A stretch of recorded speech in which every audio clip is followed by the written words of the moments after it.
Hello, we are on the Real Programming channel. My name is Andrei. This is our second lesson, the language of the web.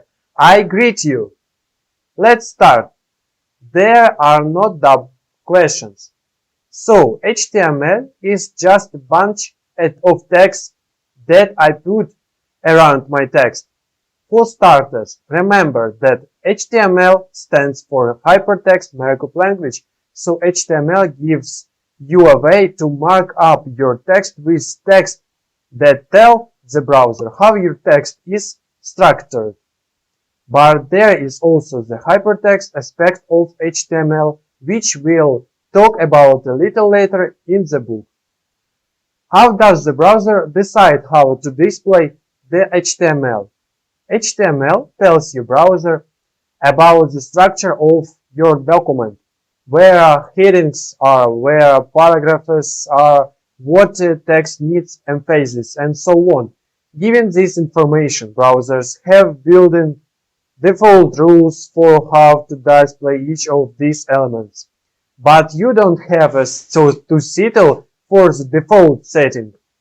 You can add your own style and formatting rules with CSS that determine font, colors, size, and a lot of other characteristics of your page. We'll get back to CSS later in this chapter. The HTML for this book has all kinds of indentation and spacing, and yet I don't see that when it is displayed in the browser. How come? Correct and good catch. Browsers ignore tabs, returns, and most spaces in the HTML documents.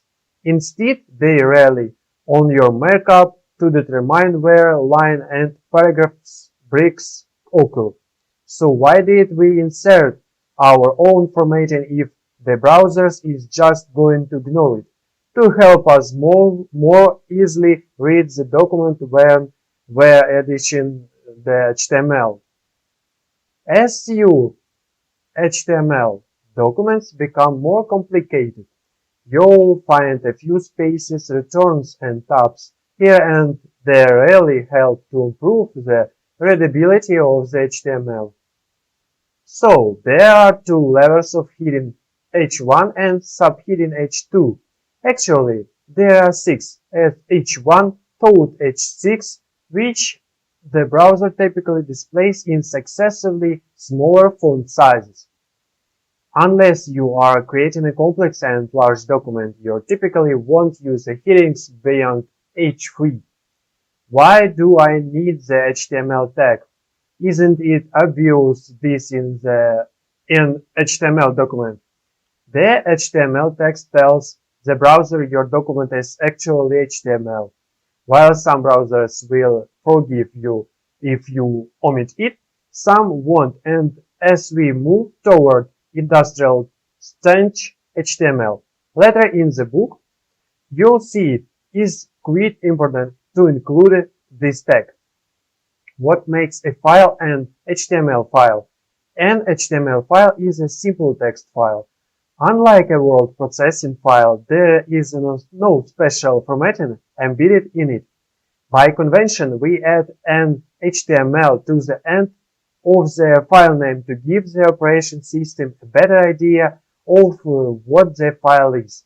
But as you've seen, what really matters is what we put inside the file. Everyone is talking about HTML5.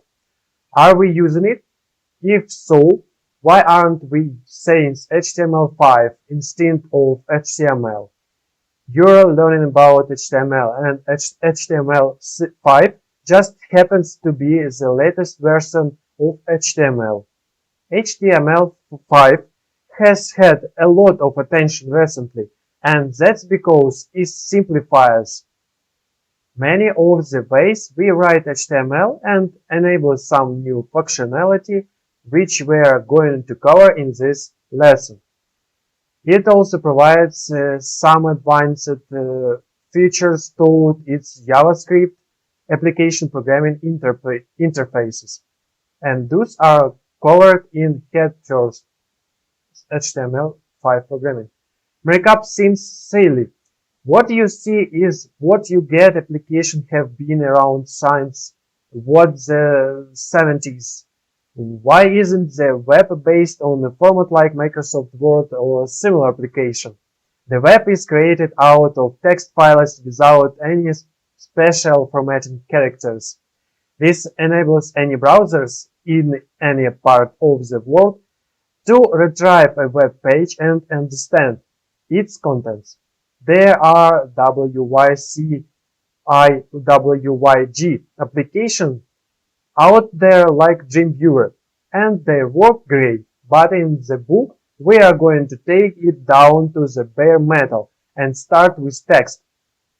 Then you're in a good shape to understand what your Dreamviewer application is doing behind the scenes.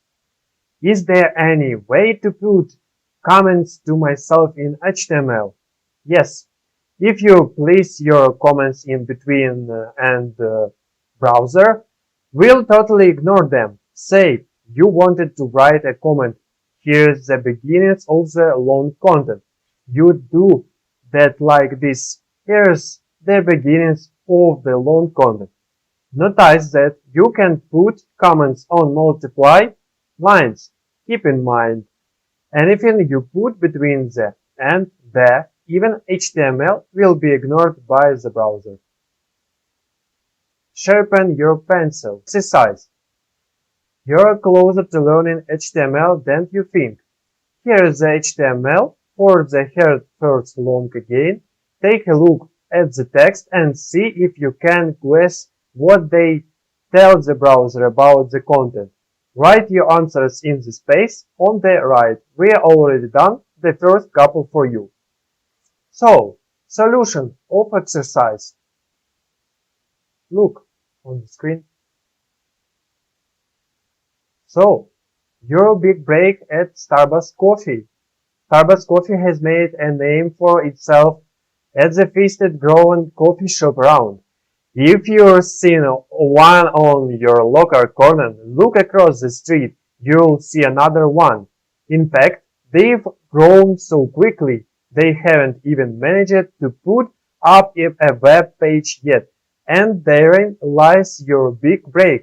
By chance, while buying your Starbucks chai tea or run into Starbucks seal. Take a look at the napkin. Can you determine the structure of it?